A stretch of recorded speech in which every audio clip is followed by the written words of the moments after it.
جی بسم اللہ الرحمن الرحیم۔ السلام علیکم اسٹوڈنٹس، بڑھتے ہیں اپنے لیکچر نمبر 18 کی طرف۔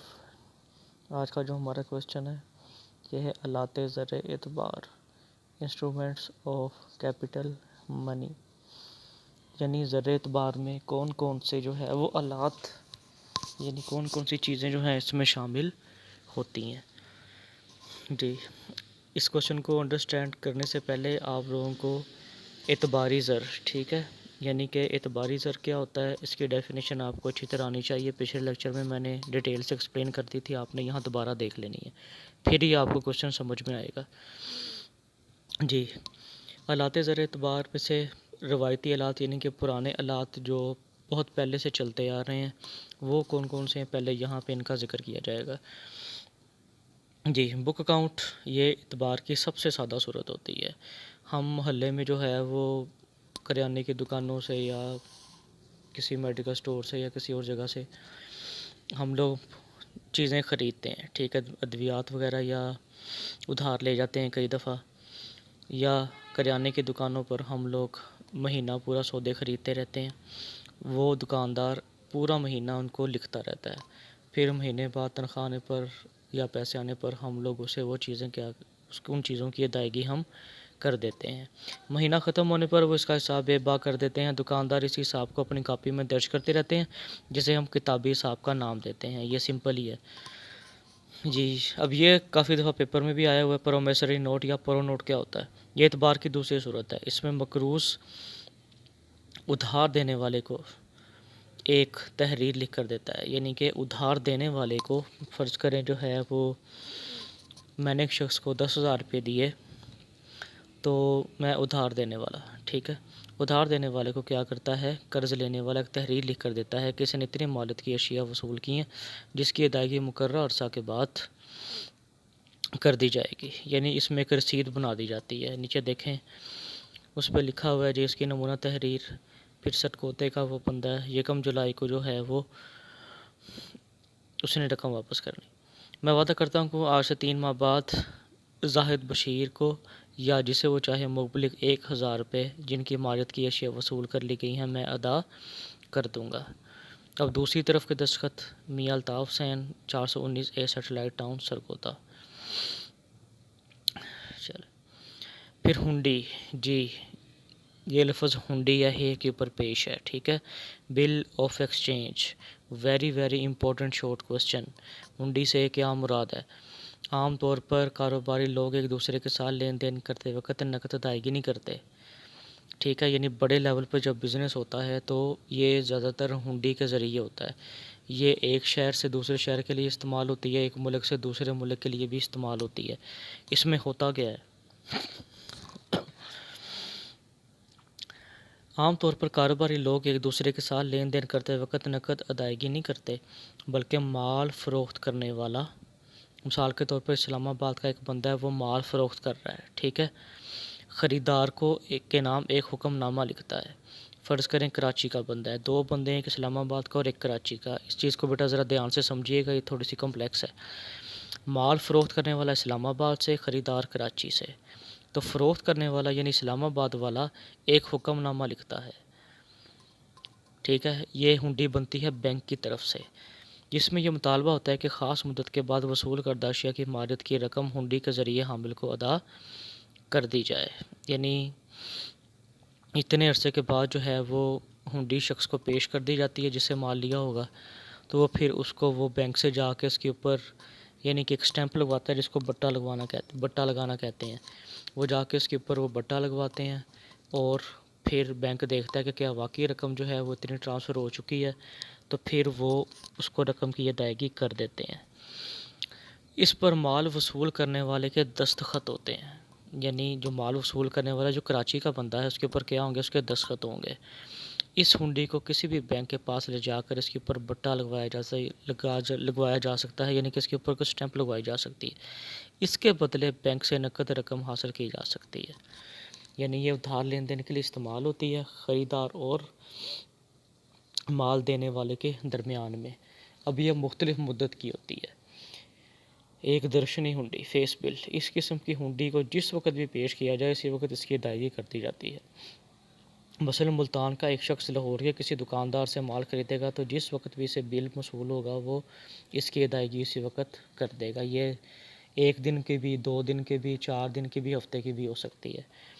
پھر درشنی اس کے بعد نیچے مدت ہنڈی ٹائم بل، یعنی اس کے نام سے پتہ چل رہا ہے کہ ٹائم بل ہے، ایک مدت کے لیے ہوگا.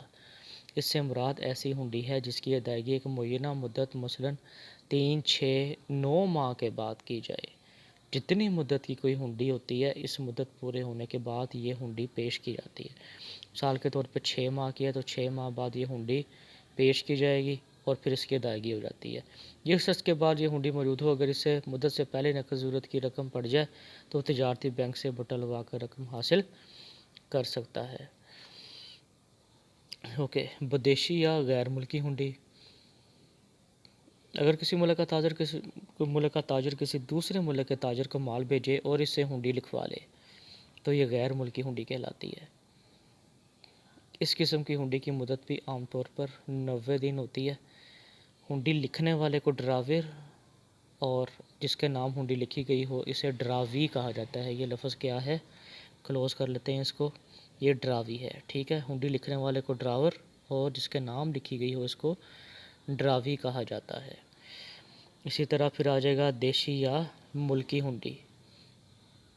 جب ایک ہی ملک کے تاجر ایک شہر سے دوسرے شہر آپس میں لین دین کے لیے جس ہنڈی کو استعمال کرتے ہیں اس کو ہم ملکی ہنڈی یعنی کہ ڈومیسٹک بل کہتے ہیں. اوکے، یہاں تک تو ہوگی ہنڈی.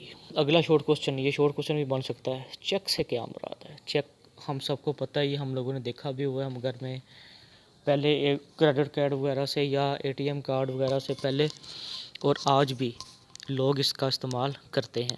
حکم نامہ ہوتا ہے جو چیک جاری کرنے والا اپنے بینک کے نام لکھتا ہے کہ وہ اس چیک کے بدلے اس کی جمع شدہ امانت میں چیک پیش کرنے والے کو درج شدہ رقم ادا کر دے. یعنی چیک کے اوپر ہم اماؤنٹ لکھ دیتے ہیں، بینک کو دیتے ہیں اور وہ ہمیں رقم دے دیتا ہے. چلیں، 2 باتوں کا ہونا ضروری ہے چیک کی ادائیگی کے لیے. ایک، اکاؤنٹ میں اتنی رقم ہونی چاہیے جتنی کا چیک دیا گیا ہے. فرض کریں 10,000 کا چیک ہے تو 10,000 اکاؤنٹ میں ہونا چاہیے. چیک پر تمام اندراج ٹھیک ہوں، خصوصاً چیک جاری کرنے والے کے دستخط. سب سے زیادہ جو بینک والے ویریفیکیشن کرتے ہیں وہ سائنس کی کرتے ہیں. اوکے، چیک کی 4 صورتیں ہوتی ہیں، ان میں سے اکثر 1-2 پیپر میں آ جاتی ہیں. حامل چیک کیا ہوتا ہے جی؟ Bearer check. عام طور پر اسی چیک کے ذریعے بینک سے رقم نکلوائی جاتی ہے. اس چیک پر بیئرر کا لفظ درج ہوتا ہے. یہ اس نے نیچے سیمپل دیا ہوا ہے، ٹھیک ہے. یہ تصویر میں یہ لکھا ہوا ہے، ٹھیک ہے، بیئرر.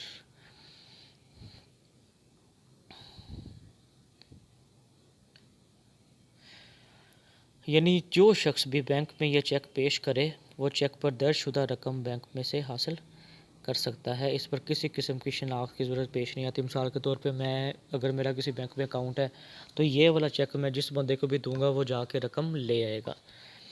حکمی چیک کیا ہوتا ہے؟ صرف وہی مطلوبہ شخص وصول رقم کر سکتا ہے جس کے نام پر چیک لکھا گیا ہو. اس میں بیئرر کو کاٹ کر آرڈر لکھ دیا جاتا ہے، ٹھیک ہے. یہ دیکھیں، اس نے بیئرر اوپر بیئرر لکھا ہوا تھا، نیچے اس نے یہ بیئرر کاٹ کر یہاں پر آرڈر لکھ دیا ہے، ٹھیک ہے. جس کے نام پر چیک لکھا گیا ہو اسے شناخت کروانا پڑتی ہے، ٹھیک ہے. اس کے لیے بینک کا کوئی ملازم یا اکاؤنٹ ہولڈر اس بات کی تصدیق کرے کہ چیک کی رقم وصول کرنے والا وہی شخص ہے جس کا چیک ہے، پھر اس کو رقم کی ادائیگی کر دی جاتی ہے. اوکے، آگے نشان زدہ چیک کیا ہوتا ہے جی؟ Cross check. اس چیک پر درج شدہ رقم کی ادائیگی نقد نہیں ہوتی بلکہ یہ چیک اس شخص کے اکاؤنٹ میں جمع ہوتا ہے جس کے نام چیک جاری کیا گیا ہو. پھر حامل چیک کے ذریعے رقم نکلوائی جاتی ہے. یہ مثال کے طور پہ آپ کے جو اکاؤنٹ ہے، فرض کریں آپ کا یونائٹڈ بینک میں اکاؤنٹ ہے، آپ کو ایک چیک ملتا ہے وہ ہے UBL کا، اس کا الائڈ بینک کا چیک ہے. اکاؤنٹ آپ کا UBL میں ہے، ٹھیک ہے، اور الائڈ بینک کا آپ کو کیا ملتا ہے؟ چیک. آپ وہی چیک لے جا کر اپنے بینک میں UBL میں جمع کروا دیں گے. 2-3 دن بعد جو ہے وہ بینک ضروری معلومات لے کر وہ رقم آپ کے اکاؤنٹ میں ٹرانسفر کر دیتا ہے. پھر آپ اپنا چیک لے کے جا کر رقم نکلوا سکتے ہیں. اگر آپ کسی بھی چیک کے بائیں جانب 2 متوازی لائنیں کھینچ دیں اور ان کے اندر لفظ کو، ٹھیک ہے، CO لکھا ہوا ہے، CO یا پیز اکاؤنٹ اونلی لکھ دیں تو وہ چیک کون سا بن جاتا ہے؟ نشان زدہ چیک بن جاتا ہے. یہ دیکھیں اس نے اوپر یہاں پہ پیز لکھا ہوا ہے اونلی، یا اس نے CO لکھا ہوا ہے یہاں پر.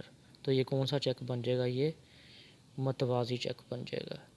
اوکے، سفری چیک، سفر کے دوران سفر کرنے والوں کو سہولت کے لیے بعض بینک سفری چیک جاری کرتے ہیں۔ اس کا طریقہ یہ ہے کہ جو شخص سفر پر جانا چاہے وہ اپنے شہر کے کسی بینک میں مطلوبہ رقم جمع کروا دیتا ہے، تو بینک اسے چیک دے دیتا ہے جو کہ ہر جگہ پہ کیا ہوتا ہے؟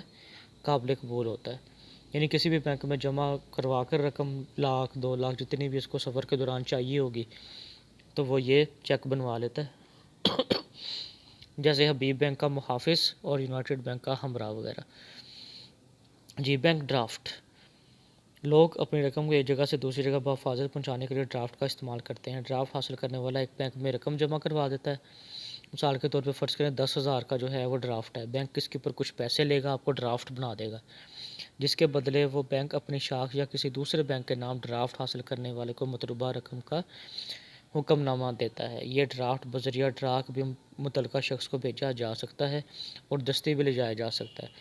جیسے ایک چیک ہوتا ہے نا، چیک ٹائپ کا ہی ایک بنا دیتے ہیں ڈرافٹ، وہ اصل میں ایک چیک ہی ہوتا ہے، اس کے اوپر رقم ساری لکھی ہوتی ہے۔ فرض کریں میں نے یہاں سے حبیب بینک سے ڈرافٹ بنا کر ادھر پنجاب یونیورسٹی میں بھیجنا ہے، میں نے وہاں پہ ایڈمیشن لینا ہے، وہ کہتے ہیں کہ جی آپ ہمیں فیس کا جو ہے وہ 10,000 کا ڈرافٹ بھیج دیں، تو میں یہاں سے ڈرافٹ بنا کر ان کو بھیج دوں گا، وہ ڈرافٹ بینک میں دیں گے اور وہ کیا کر لیں گے؟ رقم حاصل کر لیں گے، جو بینک میں لے جا کر طے شدہ رقم وصول کرتا ہے۔ جی، کفالتیں یا بانڈز، کفالت کس کو کہتے ہیں؟ جی، حکومت جب عوام یا بینکوں سے قرض لیتی ہے تو اس کے بدلے میں جن کو تحریری وعدہ لکھ کے دیتی ہے اس کو ہم کفالت کہتے ہیں۔ حکومت جب ہم لوگوں سے، یعنی جو مالی ادارے ہوتے ہیں یا بینکوں سے جب قرض لیتی ہے تو اس کے بدلے میں جو تحریر یعنی ایک رسید ہے جو اس کو لکھ کے دیتی ہے، اس کو کیا کہتے ہیں؟ کفالت کہتے ہیں۔ اور اس پر رقم دینے والے کا نام، تاریخ ادائیگی اور شرح سود بھی درج ہوتی ہے۔ یعنی فرض کرے حکومت نے 5 ارب روپے قرضہ لیا ہے تو پھر اس کی یہ لیا ہے جی 15 جولائی 2020 کو، اور واپسی کی ڈیٹ ہے جی 15 جولائی 2025، پھر اس کے اوپر سود بھی درج ہوگا۔ اور یہ کفالتیں کسی بھی وقت اسٹاک ایکسچینج مارکیٹ میں فروخت کی جا سکتی ہیں، ان کی عوض رقم وصول کی جا سکتی ہے۔ آگے اس کے جدید آ رہے ہیں، یہ علیحدہ سے کوشچن بنتا ہے، اس کو انشاءاللہ اگلے لیکچر میں دیکھیں گے۔